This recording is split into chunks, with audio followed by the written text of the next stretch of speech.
ഇത്രയും ദിവസം നിന്നതിൽ ഞാൻ പറയാണ് ഈ എവിക്ഷൻ അൺഫെയർ ആണ് തോന്നുന്നുണ്ടോ എന്നാണ് ചോദ്യം. അതിന് നന്ദനയ്ക്ക് എന്താ? കാരണം നന്ദന കളിച്ചിട്ടില്ല എന്ന് ആരെങ്കിലും പറയും, നന്ദന പറയും കളിച്ചിട്ടില്ല. ഞാൻ കളിച്ചിട്ടുണ്ട്. പ്രേക്ഷകർ നമ്മൾ ഇഷ്ടപ്പെടുന്നതനുസരിച്ചല്ലേ നമുക്ക് ഇതാക്കാൻ പറ്റുള്ളൂ. ഞാനിപ്പോ ഇല്ല ഞാൻ ഇറങ്ങി പോകില്ലെന്നൊന്നും പറഞ്ഞിട്ട് കാര്യമില്ല. നമ്മളവിടെ പ്രേക്ഷകർ ഇഷ്ടപ്പെട്ട് കുറച്ച് ഇഷ്ടം കുറഞ്ഞിട്ടുണ്ടാവും, അതുകൊണ്ട് ഞാൻ പോയെന്ന് ചിന്തിക്കുന്ന ഒരു വ്യക്തിയാണ്. അതിന് ഇഷ്ടം കുറഞ്ഞ എന്തുകൊണ്ടാണ് ശ്രദ്ധിച്ചിട്ടുള്ളത്? ഞാൻ പുറത്തിറങ്ങിയിട്ട് ഞാൻ സംസാരിക്കട്ടെ, ആൾക്കാരോടൊക്കെ പ്രേക്ഷകരോട് സംസാരിക്കട്ടെ. മതിയോ?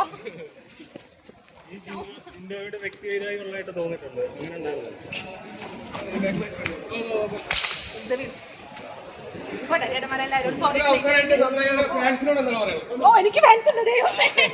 അപ്പൊ എല്ലാവരോടും സപ്പോർട്ട് ചെയ്ത എല്ലാവരോടും താങ്ക് യു സോ മച്ച്. ഞാൻ ഇന്നെ ഒട്ടും ഞാൻ അവിടെ നിൽക്കാം.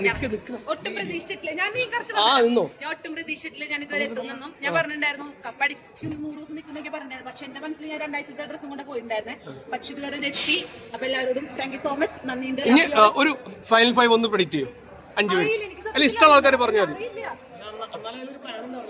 ഇല്ല ഞാൻ പറഞ്ഞല്ലോ സിജോ ചേട്ടനും സായി ചേട്ടനും വരട്ടെ. എനിക്ക് അവരാണല്ലോ ഇഷ്ടം എന്ന് പറഞ്ഞ് പോതാക്കണം. കപ്പാരടിക്കും അതൊന്നും എനിക്കറിയില്ല.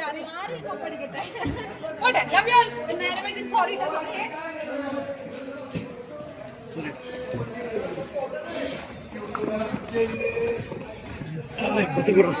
അപ്പുറത്തെ റോഡിൽ ഒരു കാര്യമില്ല.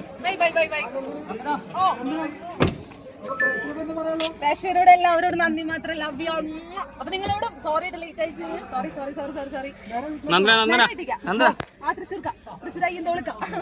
ഓക്കെ. ഓ എന്ത് തോന്നുന്നു?